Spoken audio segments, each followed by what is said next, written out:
Kalau orang menempuh pendidikan biasa di sekolah, di kelas, tapi di kolong jembatan ini sudah hampir 14 tahun Valen memberikan pendidikan kepada anak-anak. Terima kasih ya Kak, kita jadi sekarang udah kenal huruf, udah bisa baca, jadi aku udah gak nyasar lagi. Mau sampai kapan perjuangan dan cintamu ini kepada anak-anak, memberikan ilmu secara cuma-cuma? Sampai dipanggil Tuhan.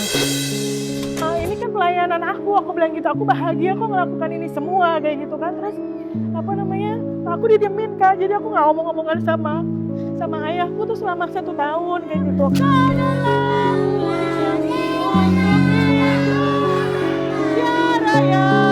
Sebenarnya salah satu pendidikan itu adalah memutus kemiskinan. Duit yang saya dapat dari saya ngurir, saya nganter makanan kayak gitu ya saya buat kegiatan balik lagi buat kayak gini.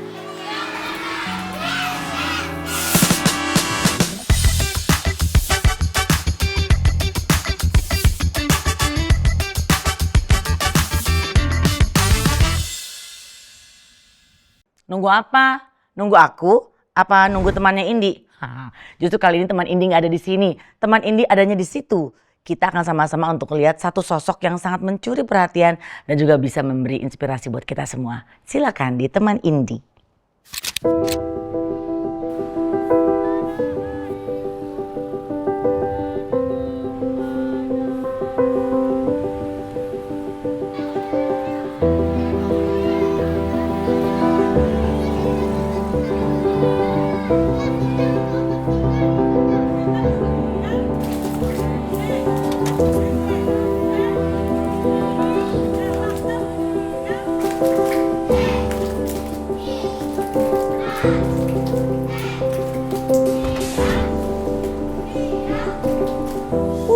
Teriknya jangan ditanya, menyengatnya jangan ditanya. Kali ini saya di Barens ada di trotoar di pinggir jalan sekitar Jalan Ahmad Yani berseberangan dengan kolong jembatan Rawamangun, Jakarta Timur. Nah di sebelah kanan saya ini adalah pemukiman pemulung, keluarga pemulung yang ada di sini. Anak-anaknya bersekolah di Rumah Belajar Pelangi Nusantara. Saya pengen banget ketemu dengan pendiri dari Rumah Belajar Pelangi Nusantara, namanya Kakak Valen. Sosok ini sangat menginspirasi saya banget. Perempuan yang gak ada takutnya, perempuan hebat yang seperti bisa menginspirasi semuanya karena dia punya cinta yang tidak terukur, cintanya sama anak-anak, apalagi dalam dunia pendidikan. Sosoknya seperti apa? Gak sabar saya mau ketemu dengan Kakak Valen. Ikut yuk.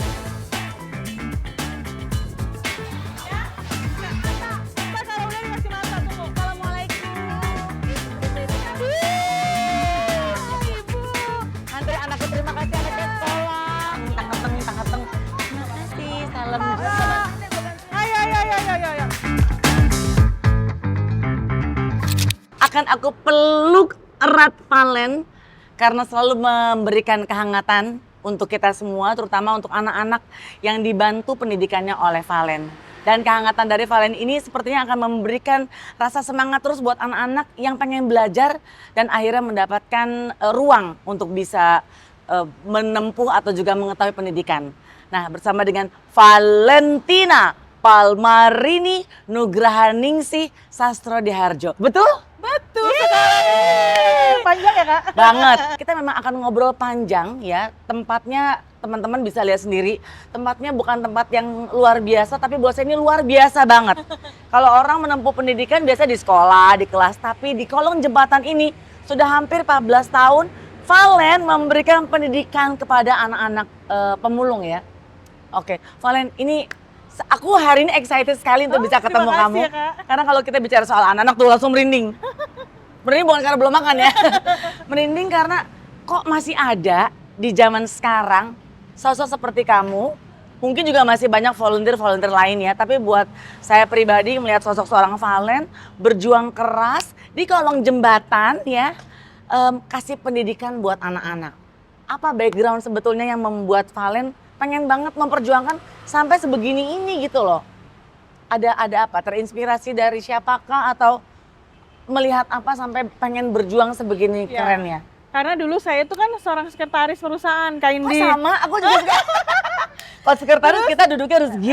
Iya betul ya, pakai Iya, rok mini-mini. Asli, kayak iya, gitu iya, ya. iya. Terus karena ibu saya kalau kamu kerja dari sekretaris itu kan pergi pagi pulang malam. Betul. Terus gini, kamu nggak mau jadi guru, kata ibu saya gitu. Ibu saya seorang guru. Oh, pendidik juga. Ya, pendidik juga di SD Tarakanita Mampang. Oh, baik. Ya, terus saya memang dari kecil juga sebenarnya pengen jadi guru sih Kak. Oh, Sebenarnya gitu? dari kecil. Cuman ya kan namanya anak kecil kan ganti-ganti cita-cita ya. Aku aja dari dokter sampai sekarang nggak jadi-jadi. Nggak jadi-jadi. Cita-cita, Bu. Terus. Terus setelah itu saya jadi sekretaris tuh nggak lama sih. Saya dari sekretaris. Jadi sempat menginjak dunia sekretaris lah Karena bekerja. saya D3-nya itu Asmi Santa Maria Marsudiri di Jogja.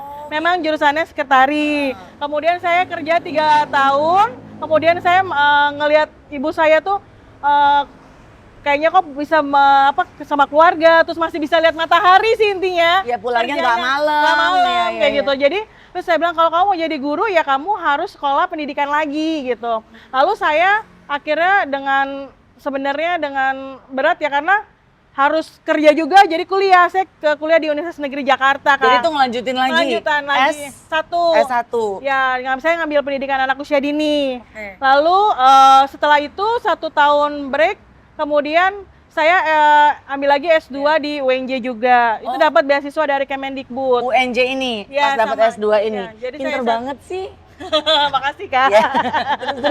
Dari awalnya itu memang kan saya kan selalu naik, dulu masih ada Mayasari. Saya Sari Bakti. Iya betul, Pulau Gadung. Transportasi bis ya. Iya. Jadi saya tuh naik, kemudian ngelihat setiap perempatan itu banyak anak-anak yang mengemis, mengamen, jualan tisu. Kemudian ada anak-anak yang memang kalau saya pikir sih kayak dieksploitasi sama orang tuanya. Mereka kalau nggak dikasih kalau nggak store 35.000, mereka bisa digebukin, bisa dikata-katain kasar.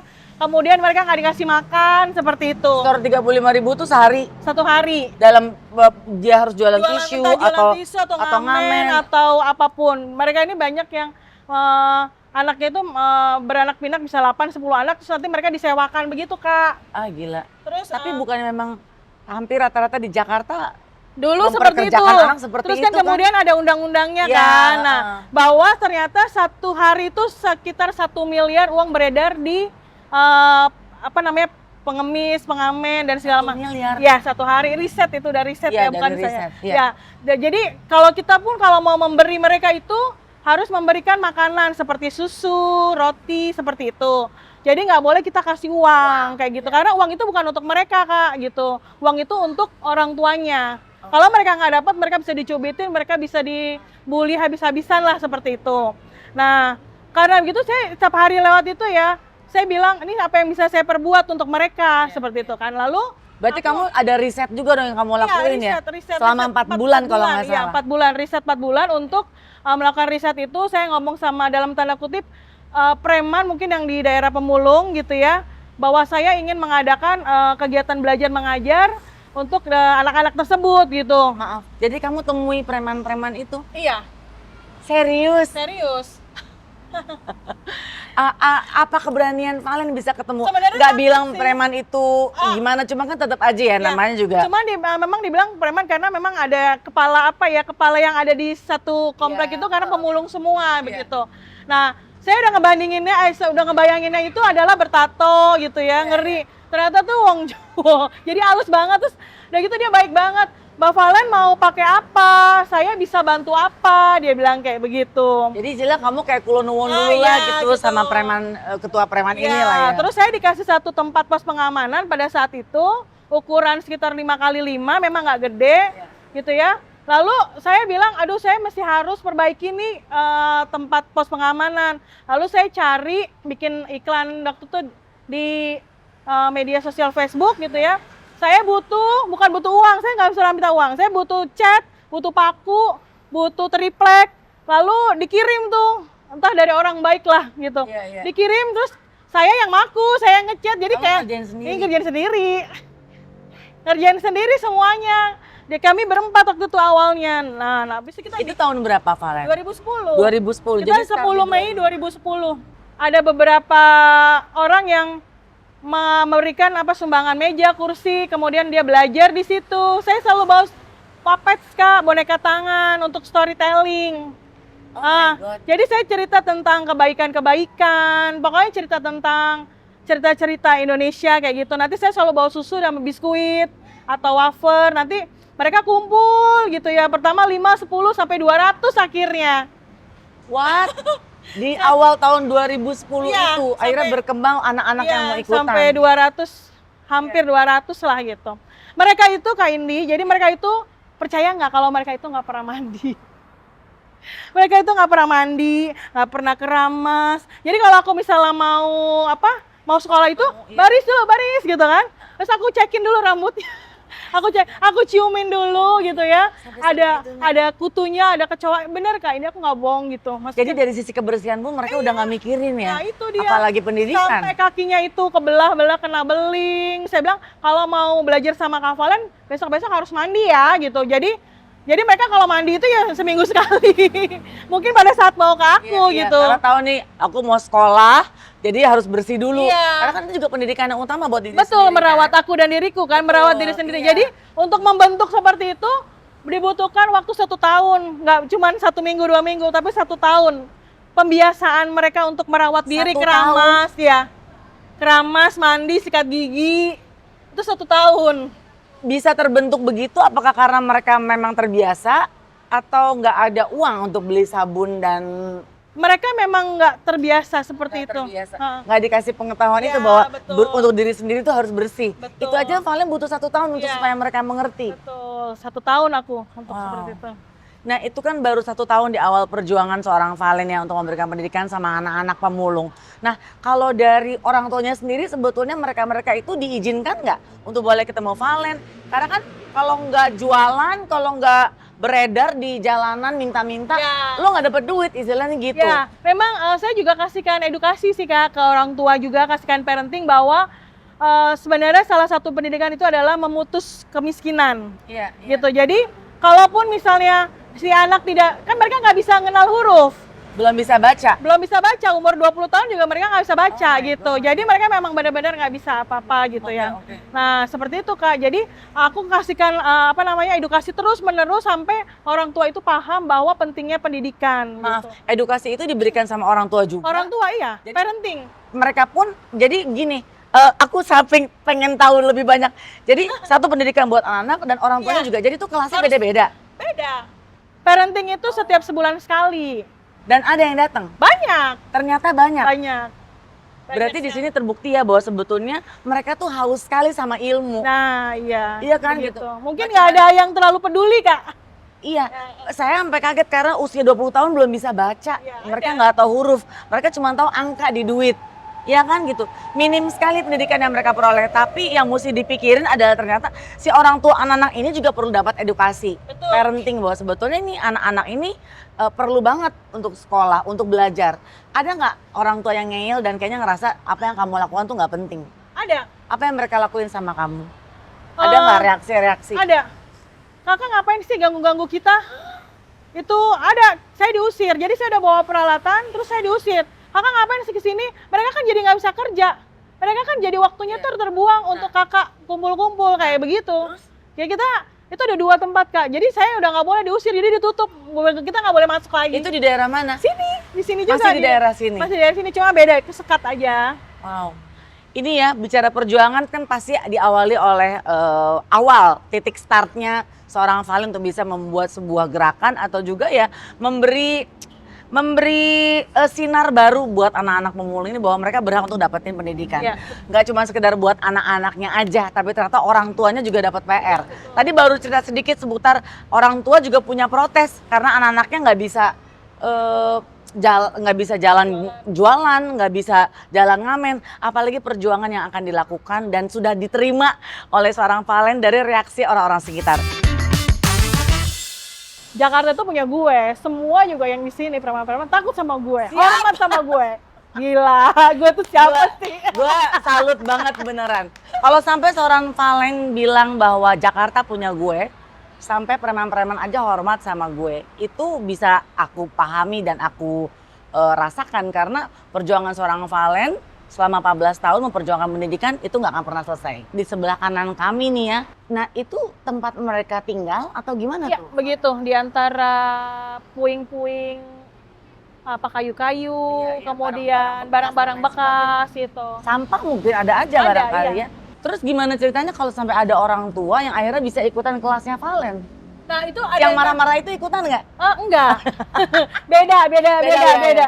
Syukurnya ya banyak juga orang tua yang menerima saya gitu karena dengan adanya saya mereka itu terbantukan gitu. Mereka jadi bisa tahu berhitung, mereka tahu huruf dan segala macam. Ada satu cerita nih Kak. Gimana? Pengamen dia usianya udah kalau mereka sekolah SMP ya 15 tahun dan mereka tuh gini.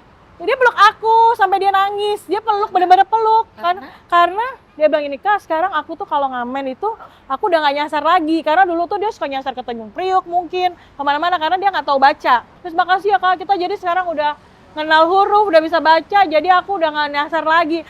Sebenarnya hal-hal kayak gitu tuh yang buat aku tuh kayak nyes gitu loh Kak Indi gitu kan. Kebahagiaannya nggak bisa diukur. Nah betul, jadi hal-hal yang kecil tapi di mata mereka itu tuh luar biasa seperti itu. Dan itu yang orang tua tuh yang kayak makasih banget ya Kak Valen gitu kan, anak-anak sekarang sudah mulai disiplin, udah mau mandi, udah mau Itu keramas. kocak sih.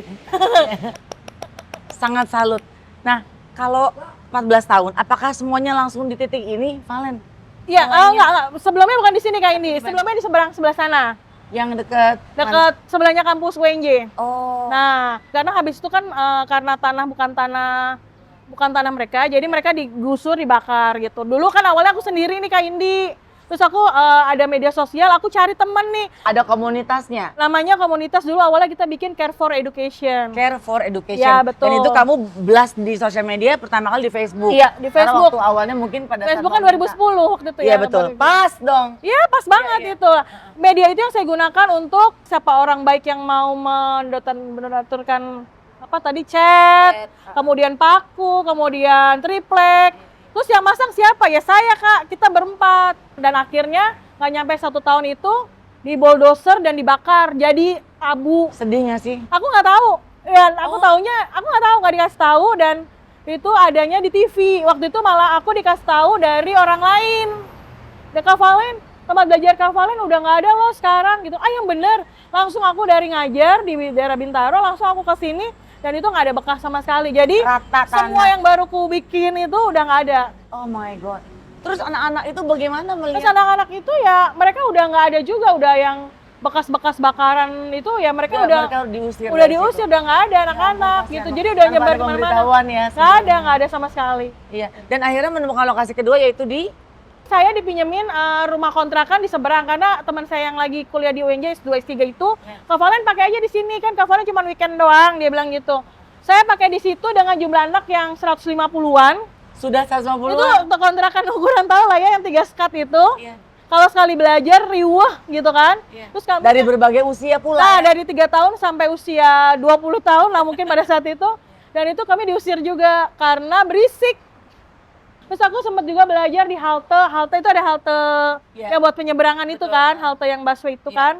Nah, aku belajar di situ tuh anak-anak tuh suka yang kayak gitu, kepalanya tuh keluar-keluar dari situ. Terus kakinya begini-begini di bawah. Terus aku bilang, ih ngeri banget nanti kalau tiba-tiba jatuh. Aku juga ngeri ya gitu kan. Terus ya loh. Nanti aku mau bahas kebiasaan yang sangat luar biasa itu ya. Ya, terus akhirnya aku nggak berani Kak. Nah, akhirnya ya udah aku putuskan untuk di sini sampai sekarang. Tahu nggak, sebelum saya ketemu dengan Valen, anak-anak yang jadi muridnya Valen itu datang ke saya, mereka datang ke saya dan mereka gini loh, langsung gini. Setiap anak satu persatu, saya merinding, maksudnya gini, sebegitu kuatnya apa yang ada dalam ingatan mereka untuk bertemu dengan seseorang, dan buat saya itu adalah salam hormat yang luar biasa yang diberikan kepada kita yang ketemu dengan mereka. Apakah itu juga bagian dari tata krama yang diajarin sama Valen? Betul, itu Semuanya loh, semua anak ini loh. semuanya. Jadi Jadi ibu-ibunya kan foto-foto Teddy gitu. kalau anak-anak itu masih itu baru cium tangan Kak. Kayak gitu kan. Ah, begitu. Nanti ada yang gendong di mari di sini. Jadi kayak Ya kayak anak sendiri. jadi ngeliatin di sini gitu. Kalau saya datang tuh disambutnya kayak gitu. Sekolah gratis ya, bicaranya apa sih? Namanya apa sih sekolah? Sekarang itu dulu kan Care for Education, kemudian sekarang jadi Rumah Belajar Pelangi Nusantara. Rumah Belajar Pelangi Nusantara. Kenapa dibilang pelangi itu kan karena kan Tuhan tuh menciptakan pelangi itu kan sesuatu yang indah ya. Iya. Warna-warni seperti anak-anak ini dengan karakter yang berbeda, kemudian mereka polos-polos, mereka kalaupun berantem sebentar juga udah baikan gitu kan. Nggak ada hati yang mereka kayak dendam apa kayak gitu orang dewasa gitu kan. Nusantara kita Indonesia, bahwa di sini semua agama, semua suku Jadi satu. semua. Karena saya mengajarkan adik-adik di sini itu adalah tentang karakter building. 3 kata sakti.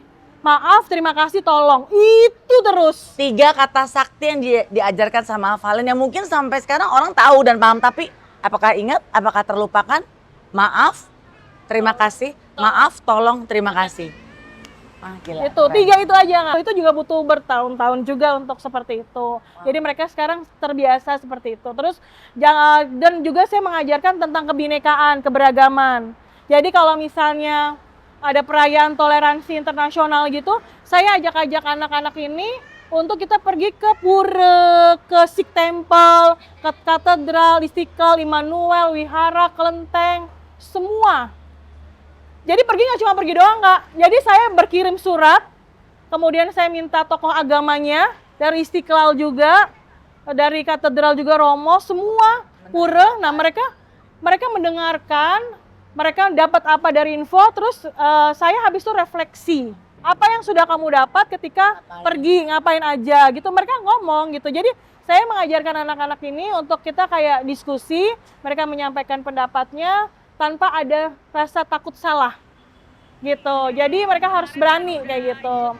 Jadi untuk seperti membangun mereka percaya diri, kemudian itu aku terus gitu loh. Jadi jangan takut salah, saya bilang itu nggak ada yang salah, semua itu benar kayak gitu. Di kiri kanan saya, anak muridnya Valen tuh udah datang. Dan tahu kenapa? Karena menjelang jam 10 tepat, itu mereka sudah mulai belajarnya sama Valen. Dan di 10 kurang mereka udah nyampe. Di kiri kanan udah diginin, yuk. Kayaknya perasaan aku gitu. Kita lihat dulu sebentar proses belajarnya Valen dan aku boleh ikutan ya, Bu? Boleh dong. Oke, ayo mari kita mulai. Selamat pagi adik-adik semuanya. Rumah Belajar Pelangi Nusantara. Oke, sebelum kita mulai, kita ada pembiasaan dulu untuk menyanyikan lagu Indonesia Raya. 3 stansa, yuk.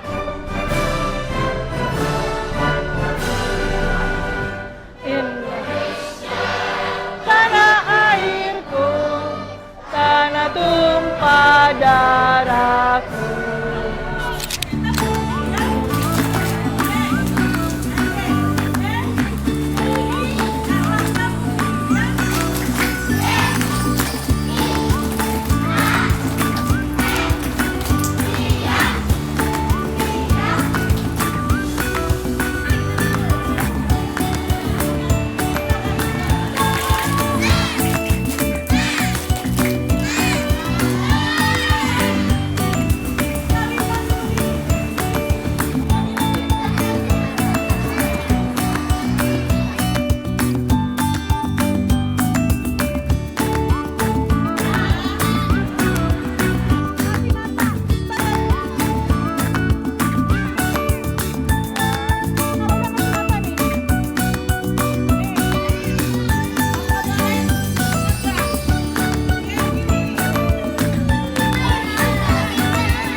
Valen, tadi aku lihat proses belajar dari awal, diawali dengan menyanyikan lagu Indonesia Raya. Tuh.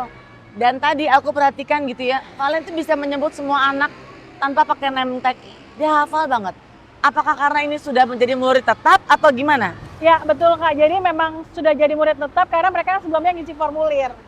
Jadi saya karena mereka sudah minimal 6 tahun ya di sini, jadi saya udah hafal gitu. Karena kan saya juga sebelumnya juga kan di sekolah formal selama 25 tahun, jadi saya sudah terbiasa dengan 1000 anak. Sampai 2000 anak, jadi saya udah hafal, cepat menghafal anak-anaknya itu. Aku jadi malu karena waktu instruksi lipatan ketiga aku udah lupa.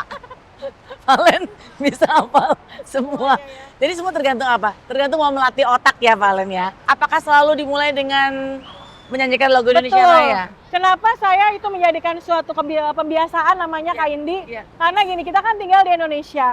Bagaimana kita mempunyai jiwa nasionalisme, jiwa cinta Indonesia, tapi bukan dengan perjuangan zaman dulu bambu runcing harus berdarah-darah gitu, enggak. Tapi apa yang kamu lakukan? Bagaimana mereka bisa tahu lagu nasional, lagu daerah, bahwa dia tahu, oh saya berada di Indonesia dengan lagu-lagu ini berarti saya cinta akan tanah air ini. Jadi sebetulnya kegiatan yang dilakukan sama Valen nggak cuma di sekitar Rawamangun aja ya? Iya. Jadi Rawamangun, terus di Rawamangun di dekat Wali Kota Jakarta Timur, ya, kemudian di Jakarta Utara. di Muara Angke itu. Iya, jadi relawan di komunitas teman lain. Jadi ada komunitas. Kamu jadi relawan di komunitas Iya, lain. Di misalnya Panglima Polim, ada di mana lagi. Jadi saya mau jadi Sabtu Minggu saya dari pagi sampai malam tuh saya hidup di jalan. Ibu nggak kepengen Bu hari Sabtu Minggu jalan-jalan kuliner sama anak-anak sama menikmati waktu keluarga, jalan-jalan ke puncak. Ibu nggak kepengen Bu? Waktu Ibu tuh abis-abisan buat anak-anak yang mesti dikasih Buat pendidikan. saya ketemu anak-anak itu sesuatu yang sangat luar biasa. Anak-anak ini. Yang menggembirakan buat saya. Jadi selalu merindukan. Saya merindukan kehadiran anak-anak ini ya seperti inilah ini buat saya sudah me time saya kayak begini. Kalau yang lain kan me time ke salon, terus ngopi Iya, gitu ya. kerimbat, Kalau saya arisan. Me time-nya Valen begini. saya kayak begini. Dan suami anak-anak pasti sudah cukup paham sekali dengan apa yang dilakukan sama Valen buat anak-anak ini. Karena itu yang paling utama ya. Nah, tadi aku melihat ada volunteer, teman-teman volunteer. Tadi juga pada saat kita sebelum syuting kita udah kenalan sekilas. Itu mereka bergabung di komunitas ini apakah dari teman? Maksudnya dari teman Valen pergaulan atau mereka ikutan? Dari teman sih Kak. Jadi mereka anak magang. Kemudian kebetulan anak ini memang sangat aktif di berbagai komunitas. Jadi mereka mau bantu saya. Kebetulan saya kemarin lagi di Jogja urus saya. Jadi mereka yang menghandle selama kurang lebih 5 bulan lah. 5 bulan anak-anak inilah, anak-anak SMK yang menghandle mereka gitu Kak. Jadi itu mereka bergabungnya karena dari temennya Valen. Ya, dari teman ke teman begitu. Tapi kalau di sosial media sendiri kamu ngebuka nggak informasi bahwa Nggak pernah, siapapun? Oh justru nggak pernah? Nggak pernah, karena gini, biasanya kalau saya buka volunteer itu kebanyakan mereka cuma buat foto, mereka cuma buat isi konten postingan, terus habis itu datang, habis itu mereka nggak datang lagi. Sedangkan anak-anak ini kan yang kita ketemuin kan orang ya, manusia. Jadi mereka kadang merindukan kerinduan untuk mereka bisa peluk, mereka bisa gelayutan dengan kakaknya, bercanda kayak gitu. Tapi selama ini yang terjadi adalah cuma sekali datang, ntar kakak adik-adiknya gini, kakak yang kemarin kok nggak datang lagi. Aduh aku takut ditanya deh, itu kakak yang kemarin datang nggak datang lagi? Bilang aku kerja ya Bu. Begitu pula dengan satu kejadian yang katanya pernah dialami sama Valen, pernah dirazia. Iya, diangkut Satpol PP dulu. Diangkut Satpol PP. Ini lagi di kegiatan siang hari begini nih. Jadi tahu-tahu datang Satpol PP, terus tahu-tahu suruh bubar. Bukan bubar Kak, tapi sayanya yang dibawa. Oh, kamunya yang diangkut. Oh ya? Dulu. Terus apa yang kamu lakukan dan teman-teman di sini gimana anak-anak? Kalau mereka sih tanya, kenapa kalau kamu buat kayak gini? Ini kan tempat umum katanya gitu. Terus nanti mengganggu gitu kan. Terus saya bilang, loh kenapa, kan saya kan di sini kan ajarin adik-adik di sini. Terus saya juga nggak ada tempat. Terus saya juga nggak membuat bangunan gitu kan, cuma pakai terpal. Kenapa nggak boleh kayak gitu? Saya berapa kali, nggak cuma sekali sih Kak. Sering juga dulu gitu. Tapi akhirnya udah bisa terlewati? Ya, sudah bisa terlewati. Pokoknya apapun yang terjadi, saya ada di garda terdepan. Kayak tadi tuh ya, saya sempat ngobrol sekilas sama salah satu ibu di belakang situ. Makanya jadi gak bisa fokus. Ngelipatnya ke kiri, jadi ke kanan, ngobrol gitu. Saya tanya, ibu anak-anaknya udah lama ikut Kak Valen? Ibu itu bilang, udah lama banget. Bahkan dari anak saya yang pertama masih umur 2 tahun, terus sekarang sudah punya adik yang kedua. Terus iseng aku bertanya, apa perubahan yang dirasa Bu? Nomor 1, setelah belajar sama Kakak Valen dan timnya, anak saya jadi bisa baca. 2, mengenal sopan santun. Itu saya bicara langsung sama ibu tersebut. Dan itu kan yang pengen dicapai sama Kakak Valen. Ya betul, sebenarnya saya goalsnya tuh bukan goals yang kayak di sekolah formal yang harus kayak olimpiade kayak gitu enggak gitu kan. Pencapaiannya bukan tapi kan di situ. Sekarang ada yang menjadi dikritisi di negeri kita ini kan, bahwa moral, akhlak itu kan yang terjun payung kan Kak Indi. Nah itu yang saya bisa menanamkan hal-hal sederhana yang bisa dilakukan anak-anak, seperti menghargai, kayak misalnya berpendapat, bahwa setiap orang bisa berpendapat, kita harus menghargai. Kemudian salim tangan itu suatu menghargai kan, bahwa yang lebih tua. Terus maaf, minta tolong, itu yang saya selalu dengungkan ke adik-adik gitu. Kalaupun saya marah nih Kak Indi, misalnya saya marah, anak-anak gini, Setelah itu saya minta maaf. Saya bilang gini, tadi Kak Valen itu marah. Tahu nggak marahnya kenapa? Nanti anak-anak jawab, iya Kak tadi kita begini gitu kan. Kalau begitu Kak Valen minta maaf ya. Bukannya Kak Valen marah, tapi hanya mengingatkan bahwa hal itu tidak boleh. Saya bilang kayak gitu. Jadi saya ketika saya marah, saya minta maaf gitu loh ke ke adik-adik gitu. Begitupun adik-adik. Kalau tadi misalnya dia berantem ini harus mengungkapkan kenapa kok dia tadi marah gitu loh. Jadi difungsikanlah si maaf, tolong dan terima kasih Iya, tersebut betul. ada di dalamnya. Termasuk contoh perilaku yang dilakukan sama Kakak Valen. Pernah sedih nggak sih orang ini tetap bersama dengan saya? Ibu-ibunya pada ke belakang dulu yuk. Anak-anaknya aja dulu.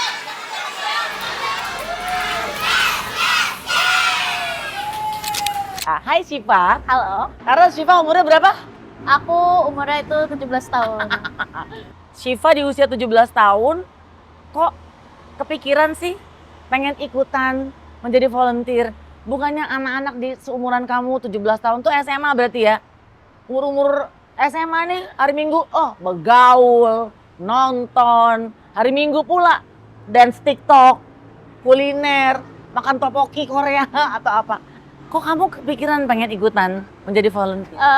Sebelumnya sih ya, menurut aku ya, kalau misalnya mungkin anak-anak yang lain mungkin beda perspektif aja kali ya. Jadi ya nggak ada salahnya juga sih, maksudnya nge-mall apa segala macam menurut aku. Jadi tuh dulu, emang dari dulu sih maksudnya tuh aku ngeliat anak-anak gitu ya. Maksudnya emang seneng aja bergaul gitu loh Kak.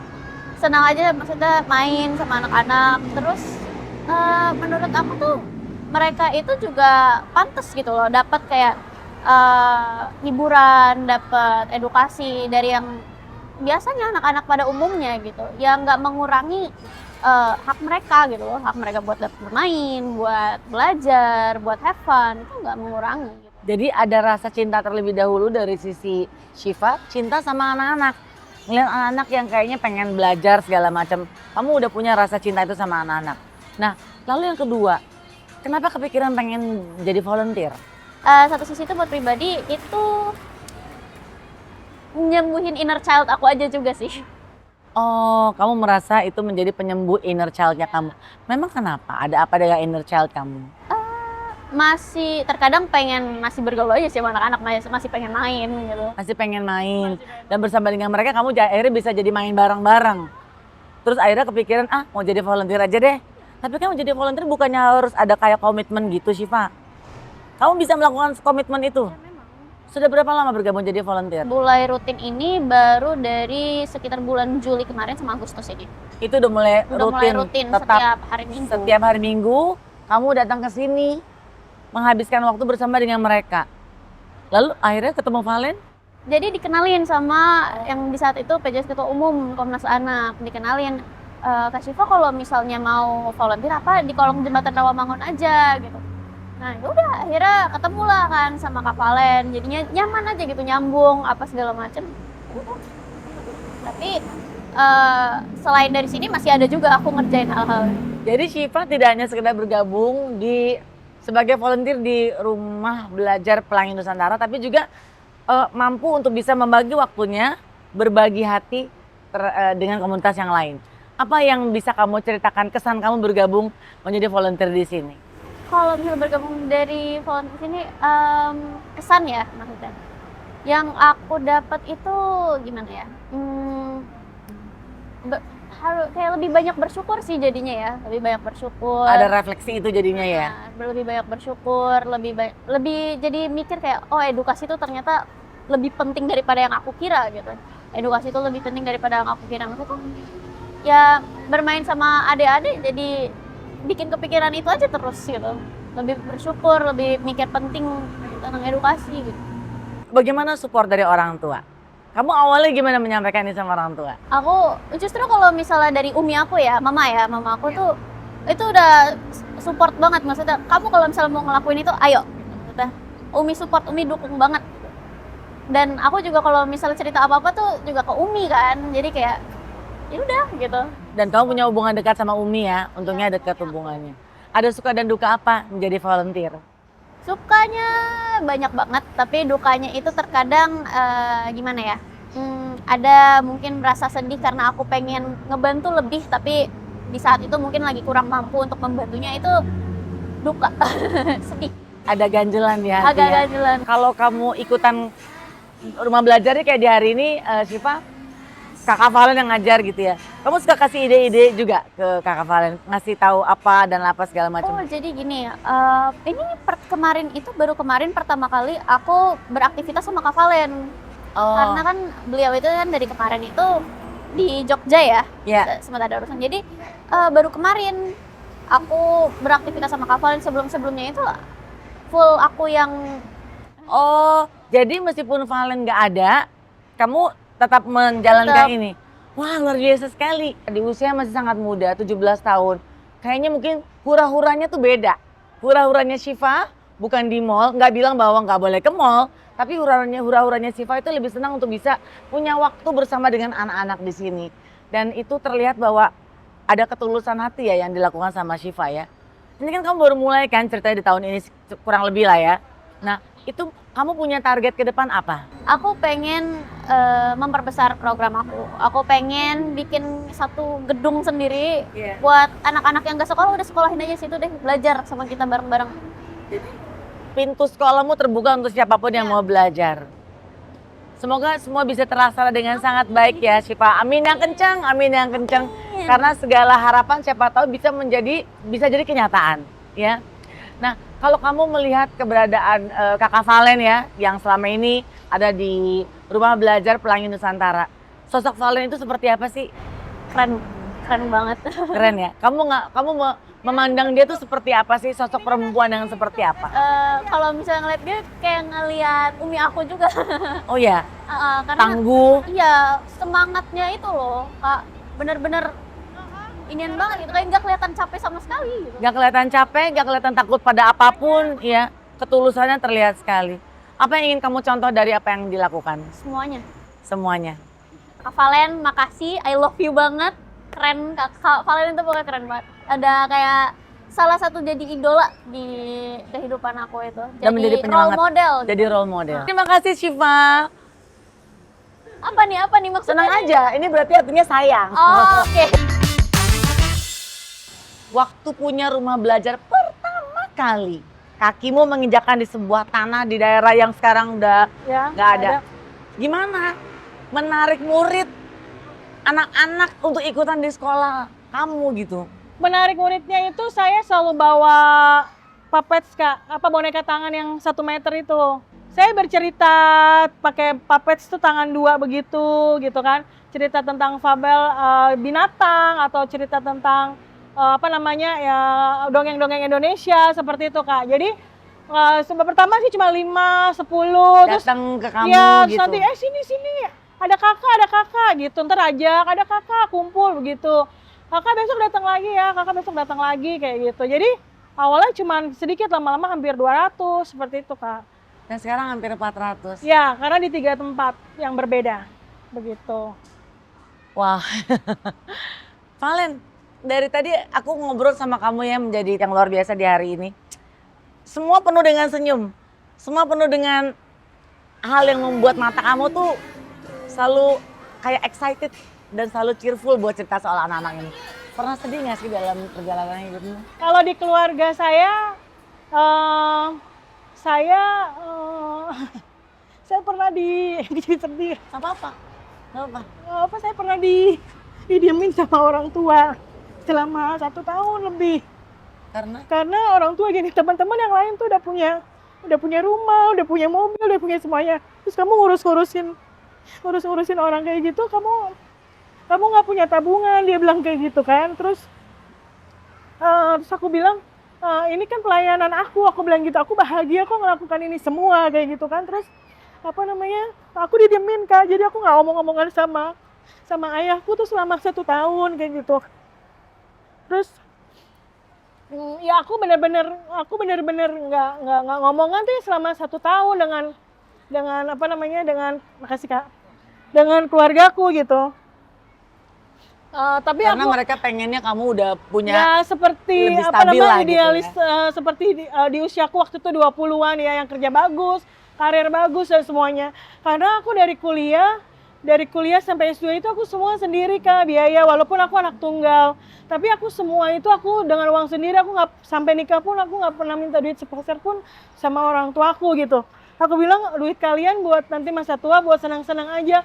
Jadi aku tuh memang hidup udah terbiasa semua sendiri gitu kan. Jangan sampai orang tua aku tuh kayak malu gitu loh Kak, gitu kan. Terus akhirnya ya aku bisa dapat scholarship itu kan S2, aku bilang, Pak ini aku print dari surat MOU-nya gitu kan. Aku dapat sekolah S2, aku bilang kayak gitu. Dari pelayanan ini aku dapat ini karena aku dihargai, aku bilang kayak gitu kan. Oh ternyata yang dikerjakan selama ini tuh bukan main-main, karena aku selalu pulang jam 12, jam 11, jam 1 gitu. Tapi bukan aku main-main gitu, karena aku ke banyak komunitas gitu. Aku menjadi volunteer di banyak komunitas kayak gitu. Jadi aku kadang pun untuk waktuku sendiri ya itu nggak ada gitu loh. Tapi aku bahagia dengan apa yang aku jalankan gitu loh Kak. Jadi kesedihan yang kamu rasain yang paling dalam yang ternyata kamu dapatkan itu dari pertanyaan orang tua ya seputar kehidupan kamu di usia 20-an itu terbayarkan setelah kamu bisa menjalani semuanya sampai sekarang. Ya, sebuah pelayanan yang orang lain mungkin nggak dibayar, nggak ada gajinya. Bahkan aku mengeluarkan untuk beli biskuit dan segala macam tuh pakai uangku sendiri dari gaji guru yang 800.000. Aku harus kuliah, aku harus naik bis, aku harus berbagi dengan komunitas gitu. Dulu kan gajiku cuma kecil kalau 800.000, tapi gimana caranya aku bisa hidup dengan survive dengan uang segitu kayak gitu. Seandainya semua orang bisa punya hati semulia dirimu ya dan luar biasa. Dan kesedihan itu rasanya sangat terbayarkan sekarang ini ya Valen. Ya. Tapi orang tua sudah sempat melihat perjuangan yang sudah kamu lakukan sampai di tahun 2010 waktu itu kan? Ya sebenarnya karena kan ada beberapa kali yang mungkin ada di media sosial, media cetak dan televisi itu. Jadi mereka ya saya karena mungkin pelayanan saya, karya saya yang sudah bertahan selama segini mungkin kan diapresiasi gitu ya. Kenapa nggak mau bikin fundraising? Dari dulu memang banyak yang bilang itu kenapa nggak ini, karena saya kayak terikat meminta kayak gitu, nggak mau. Bahwa yang saya lakukan adalah benar-benar sebuah pelayanan yang di hati saya tuh bukan yang seperti itu Kak gitu. Saya kan kerja jadi apapun, saya gojek juga, saya jualan juga apapun gitu. Makanya dia bilang, lu kok S2 kok masih jadi kurir, masih gojek segala macam. Kalau ada yang salah dengan pekerjaan itu, saya bilang gitu. Terus saya juga nggak pernah nyusahin orang lain gitu kan. Saya nggak pernah minta-minta apa-apa sama orang lain kayak gitu. Jadi duit yang saya dapat dari saya ngurir, saya nganter makanan kayak gitu ya saya buat kegiatan balik lagi, buat kayak gini, kayak gitu. Luar biasa kamu. Dan itu kebahagiaan yang kamu nggak bisa apa-apain ya. Nggak terbayarkan gitu loh. Mungkin orang lain lu gila lu gitu kan ya. Tapi buat saya nih hal yang buat saya cuman kalau saya meninggal gitu ya, kalau saya dipanggil Tuhan ya masih ada berbekas sama orang lain bahwa dulu saya pernah belajar sama Kak Valen kayak gitu. Jadi ketika saya menanamkan hal-hal sesuatu yang baik terutama ke adik-adik itu pasti akan memorinya akan tertanam seperti dan mereka itu. akan melakukan itu terus. Nah kayak gitu, saya bilang harus virus kebaikan ini harus kalian tularkan ketika nanti kalian sudah bekerja. Mau sampai kapan perjuangan dan cintamu ini kepada anak-anak? Memberikan ilmu secara cuma-cuma, memberikan kasih yang nggak ada batas. Mau sampai kapan? Sampai menutup mata. Sampai dipanggil Tuhan. Tuhan itu udah memberikan saya talenta. Tuhan itu udah memberikan saya kesehatan yang luar biasa, gitu kan. Kesehatan, ilmu, saya bisa mendapatkan sekolah sampai S2 itu buat saya itu luar biasa. Saya orang biasa dan saya kalau untuk belajar tuh saya sebenarnya biasa Kak, karena ibu saya guru tapi di SD, di SMP saya merahnya tuh banyak gitu, sering dipanggil gitu kan. Jadi saya mau membuktikan bahwa saya bisa berbakti untuk keluarga, untuk negeri ini karena saya sebagai seorang pendidikan. Jadi saya juga punya tanggung jawab bahwa pendidikan itu bukan hanya tanggung jawab pemerintah tapi tanggung jawab kita bersama. Target saya sih nggak ada selagi saya masih bisa diberikan Tuhan itu nafas kehidupan, kesehatan, rezeki yang cukup, semua serba cukup, itu saya akan melakukan sampai menutup mata gitu. Luar biasa Valen. Terima kasih sudah menjadikan hari ini hari yang memberi nilai yang luar biasa buat diri aku juga gitu. Karena kalau lihat apa yang sudah kamu lakukan, kamu dari keluarga baik-baik, berpendidikan dan tapi kamu melihat bahwa banyak hal yang lebih penting dari diri kamu sendiri yang bisa kamu lakukan untuk anak-anak jalanan, untuk anak-anak pemulung. Mewakili mereka semua, saya berterima kasih karena kamu luar biasa sekali. Dan mungkin paling mau nyampaikan ada sedikit kata-kata penyemangat, mungkin ada teman-teman di luar sana yang saat ini juga sedang berjuang menjadi volunteer atau juga ingin memberikan kontribusinya sama orang-orang di sekitar. Apa yang bisa kamu sampaikan buat teman-teman di luar sana? Saya bikin quote sendiri itu adalah satu kebaikan melahirkan 1000 cerita cinta dan karya. Dan bahagia ini saya rasakan di hari ini. Apa yang sudah disaksikan, apa yang sudah kita dengarkan, apa yang tadi disampaikan oleh Kakak Valen bisa menjadi sebuah inspirasi tersendiri dan kita tidak pernah lupa untuk bisa memberikan cinta kepada sesama kita. Terima kasih banyak.